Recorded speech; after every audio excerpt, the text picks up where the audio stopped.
ইংরেজি শিখতে গেলে কিংবা বলতে গেলে যেটা জানা খুবই প্রয়োজন তা হলো modal verb.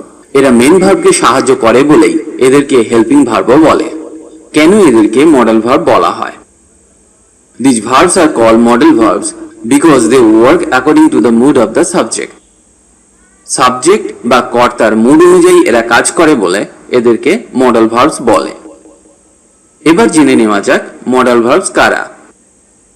Can, could, may, might, will, would, shall, should, must, ought to. These are called modal verbs. এদেরকে মডেল ভার্ব বলা হয়। এছাড়াও কিছু সেমি মডেলস আছে, যেমন নিড, ডেয়ার, ইউজ টু। এদেরকে সেমি মডেলস বলে কারণ এরা যেমন মেন ভার্ব হিসাবে কাজ করে ঠিক তেমনি অক্সিলারি ভার্ব হিসাবেও কাজ করে। চলুন প্রথমে শিখে নেওয়া যাক মে মাইটের ব্যবহার। সম্ভাবনা এবং অনুমতি অর্থে মেকে ব্যবহার করা হয়। যেমন আমি কি আসতে পারি?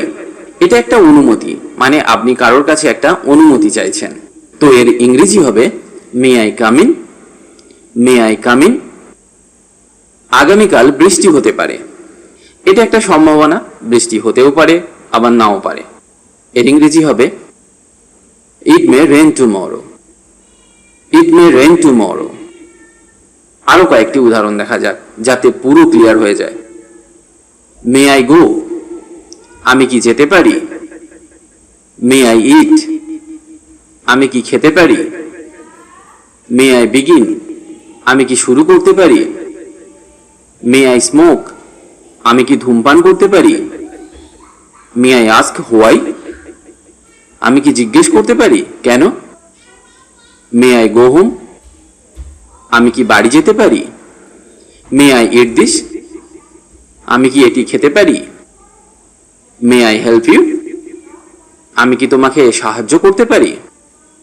এই বাক্যগুলি সবই অনুমতি অর্থে মেকে ব্যবহার করা হলো। এগুলি খুবই কমন প্রশ্ন যা আমাদের প্রতিদিন কাজে লাগে, তাই আপনার উচিত এগুলি ভালো করে শিখে রাখা, তবেই আপনার স্পোকেন ইংলিশ ভালো হবে। এখান থেকে আরেকটা জিনিস ক্লিয়ার হয়ে যাওয়া ভালো, যখন আমরা মে দিয়ে প্রশ্ন করব মোটামুটি সেটা অনুমতি চাওয়া বোঝায়। সম্ভাবনা অর্থে মে এর ব্যবহার। ইট মে স্নো, তুষারপাত হতে পারে। দে মে গো, তারা যেতে পারে। ইউ মে সিট, আপনি বসতে পারেন। সি মে কাম, সে আসতে পারে। ইউ মে স্টে, তুমি থাকতে পারো। দ্যাট মে ওয়ার্ক, এটি কাজ করতে পারে। ইউ মে বিগিন, আপনি শুরু করতে পারেন। You may speak, you may speak, আপনি কথা বলতে পারেন। ইচ্ছে অর্থে মে ব্যবহার করা হয়। যেমন তুমি দীর্ঘজীবী হও। May you live long, may you live long. ভগবান তোমার সহায় হন। May God help you, may God help you. তুমি সুখী হও। You may be happy, you may be happy. May এর পাস্ট টেন্স হলো মাইট। যেমন সম্ভাবনা এবং সৌজন্য প্রকাশ করতে মাইট ব্যবহার করা হয়। সে আসতে পারে। সি মাইট কাম। আগামীকাল বৃষ্টি হতে পারে। ইট মাইট রেন টুমরো, ইট মাইট রেন টুমরো। আমি অফিসে যেতে পারতাম, এটা একটা সম্ভাবনা ছিল। I might go to office, I might go to office.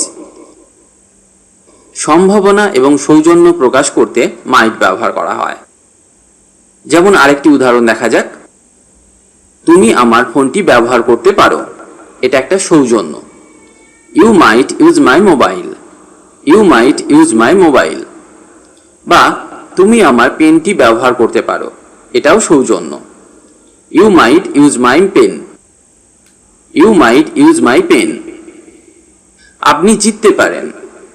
You might win, you might win, এটা একটি সম্ভাবনা। তাহলে আমরা শিখলাম মে এবং মাইটের ব্যবহার। এবার চলুন শেখা যাক ক্যান কুডের ব্যবহার। এক কথায় ক্যান মানে হলো পারা, আবার কুড মানে হলো পারতাম। কোনো একটি কাজ করতে পারবো কিনা বা সেটি করা সম্ভব কিনা তা বলার সময় বাক্যে ক্যান ব্যবহার করা হয়, মানে সামর্থ্য অর্থে ক্যানকে ব্যবহার করা হয়। আবার কখনো কোনো কিছুর অনুমতি দিতে বা কোনো কিছুতে অনুরোধ করতেও বাক্যে ক্যান ব্যবহার করা হয়। তাহলে চলুন এক এক করে শেখা যাক কিভাবে ক্যানকে ব্যবহার করা হয়। যেমন আমি সাঁতার কাটতে পারি, এখানে পারা বা সামর্থ্য বোঝাতে এটি ব্যবহার করা হয়েছে। I can swim, I can swim. আমি খেলতে পারি, I can play, I can play. পাখিরা উড়তে পারে, the birds can fly, the birds can fly. আমরা জল ছাড়া বাঁচতে পারি না, এটা একটা নেগেটিভ সেন্টেন্স বা নাবাচক বাক্য। We can't live without water, we can't live without water. তুমি কি আসতে পারবে, এটা একটা অনুরোধ। Can you come, can you come. তুমি কি আমাকে সাহায্য করতে পারবে, এটাও একটা অনুরোধ। Can you help me, can you help me. Can I eat, আমি কি খেতে পারি, এটা একটা অনুমতি। আবার ক্যান আই কাম, আমি কি আসতে পারি, এটাও অনুমতি। তাহলে আমরা শিখলাম পারা বা সামর্থ্য বোঝাতে ক্যান ব্যবহার করা হয়, তাছাড়া অনুরোধ বা অনুমতি অর্থেও ক্যানকে ব্যবহার করা হয়। এবার চলুন শেখা যাক কুডের ব্যবহার। ক্যানের পাস্ট ফর্ম হলো কুড। কুড মানে হলো পারতাম। সে কাজটি করতে পারত, he could do the work, he could do the work. তুমি কি আমাকে পথটা বলতে পারবে, এটা একটা অনুরোধ। Could you tell me the way, could you tell me the way. আবার সৌজন্য প্রকাশের জন্য কুডকে প্রেজেন্ট টেন্সেও ব্যবহার করা হয়ে থাকে। যেমন could I use your pencil, could I use your pencil. আমি কি আপনার পেন্সিল ব্যবহার করতে পারি। Could I use your phone, could I use your phone. আমি কি তোমার ফোন ব্যবহার করতে পারি, আমি কি তোমার ফোন ব্যবহার করতে পারি। এখানে আমরা ক্যানকে ব্যবহার করতে পারতাম, কিন্তু কুড ব্যবহার করার ফলে বাক্যটি অনেক পোলাইট হয়ে গেল এবং এতে একটা সৌজন্য প্রকাশ পেল। এবার চলুন শেখা যাক শুড এবং উডের ব্যবহার। শুড এবং উডের ব্যবহার শেখার আগে আপনার শ্যাল উইলের ব্যবহার শেখা উচিত, না হলে শুড এবং উডের ব্যবহার বুঝতে অসুবিধা হতে পারে। তাই আমি বলবো আগে শ্যাল এবং উইলের ব্যবহার ভালো করে শিখুন। আমি কিছুদিন আগেই শেয়ার করেছি শ্যাল উইলের সঠিক ব্যবহার নিয়ে একটি ভিডিও, পারলে একবার দেখে নিন, লিংক আমি ডেসক্রিপশন বক্সে দিয়ে দিয়েছি। শ্যালের পাস্ট ফর্ম হলো শুড। সাধারণত বাক্যে উপদেশ বা উচিত বোঝাতে শুডের ব্যবহার করা হয়।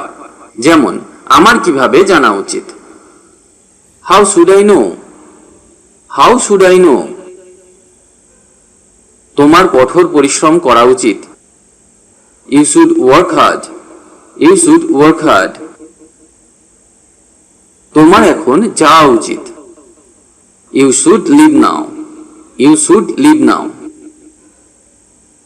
কোনো বাক্যে উচিত বোঝালে যেমন শুড ব্যবহার করা হয়, ঠিক তেমনি শুডের পরিবর্তে আমরা অট টুও ব্যবহার করতে পারি। যেমন you ought to thank him, you ought to thank him. এর মানে তোমার তাকে ধন্যবাদ জানানো উচিত। I think you ought to listen, I think you ought to listen. আমার মনে হয় আপনার শোনা উচিত। আশা করি আপনার কাছে অট টু এর ব্যবহার ক্লিয়ার হয়ে গেছে। এবার চলুন শেখা যাক রিকোয়েস্ট বা অনুরোধ করতে শুডের ব্যবহার। আমি কি একটা ফোন করতে পারি, should I make a phone call please, should I make a phone call please. আমি কি অপেক্ষা করব, should I wait, should I wait. এবার চলুন শেখা যাক উডের ব্যবহার। উইলের অতীতকাল বা পাস্ট ফর্ম হলো উড। সৌজন্য এবং অনিয়মিত অভ্যাস বোঝাতে উড ব্যবহার করা হয়। যেমন আমি সাঁতার কাটতাম, এর মানে আমি এখন আর কাটি না, আগে কাটতাম। তো এটার আমরা ইংরেজি করব I would swim, I would swim. আমি সাঁতার কাটতাম। সে ধূমপান করত, মানে মানে এখন হয়তো সে আর করে না, আগে করত। He would smoke, he would smoke. Would you please lend me some money, would you please lend me some money. আপনি আমাকে কিছু টাকা ধার দিতে পারেন। তাহলে আমরা এখানে সৌজন্য অর্থে উডকে ব্যবহার করলাম। He would read 8 hours per day, he would read 8 hours per day. তিনি প্রতিদিন 8 ঘন্টা পড়তেন। এটা একটা অনিয়মিত অভ্যাস। পোলাইট রিকোয়েস্ট বা ভদ্রচিত অনুরোধ বা নমনীয়তার খাতিরে বা প্রশ্ন করতে উড ব্যবহার করা হয়। যেমন, আপনি কি এটা কিনতে চান? আপনি কি এটা কিনতে চান? Would you like to buy this? Would you like to buy this? এটা একটা পোলাইট রিকোয়েস্ট বা ভদ্রচিত অনুরোধ। তুমি কফি খাবে না চা খাবে? Would you like coffee or tea? Would you like coffee or tea? এটাও একটা পোলাইট রিকোয়েস্ট। তুমি কি কিছু খেতে চাও? Would you like something to eat? Would you like something to eat? এবার চলুন শেখা যাক মাস্টের ব্যবহার। মাস্টকে অনেকভাবেই ব্যবহার করা হয়, যেমন বাধ্যতা, অনুমান, নিশ্চয়তা, দৃঢ় সংকল্প বোঝাতে মাস্ট ব্যবহার করা হয়। যেমন অবশ্যই করতে হবে এইরকম বোঝালে মাস্ট ব্যবহার করা হয়। তোমাকে যেতে হবে, ইউ মাস্ট গো, এটা বাধ্যতা।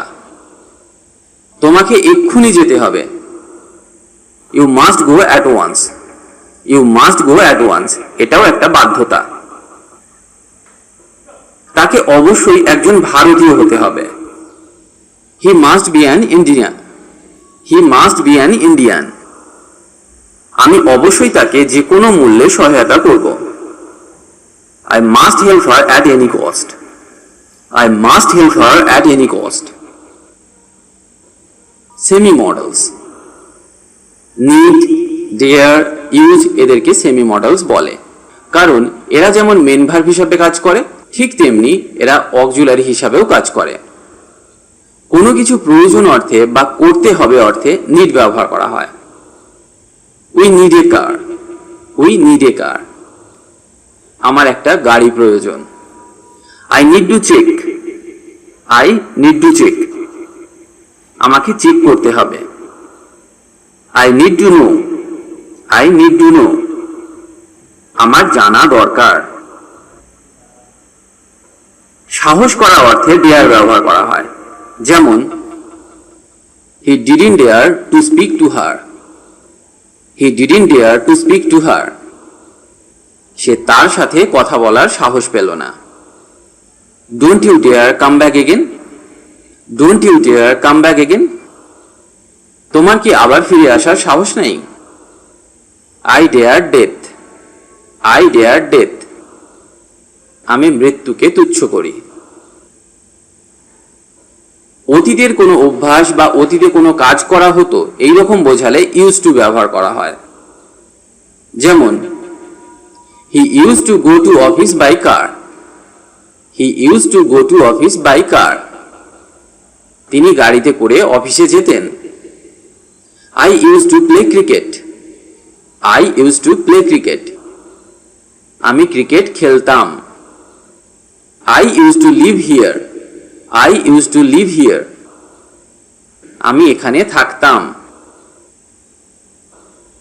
আশা করি আপনাদের মডেল ভার্বের সঠিক ব্যবহার সম্পর্কে বোঝাতে পেরেছি। এবার আপনারা সব জায়গায় মডেল ভার্বকে ব্যবহার করতে পারবেন অনায়াসে, আর ভুল হওয়ার কোনো চান্স থাকবেই না। সত্যি কথা বলতে এদেরকে একবার দেখলে মনে থাকে না, আপনাকে অভ্যাস করতে হবে এবং ব্যবহার করতে হবে আপনার রেগুলার লাইফে, তবেই আপনি এদের সঠিকভাবে মনে রাখতে পারবেন। আজ এই পর্যন্ত, আবার দেখা হবে নতুন কোনো টপিক নিয়ে। খুব সহজে ইংরেজি শিখতে আমাদের চ্যানেলটি সাবস্ক্রাইব করে রাখুন, কারণ আমরা নিয়মিত নতুন নতুন ইংরেজি বিষয়ক ভিডিও নিয়ে আসি, যাতে আপনি ভালোভাবে ইংরেজি শিখতে পারেন।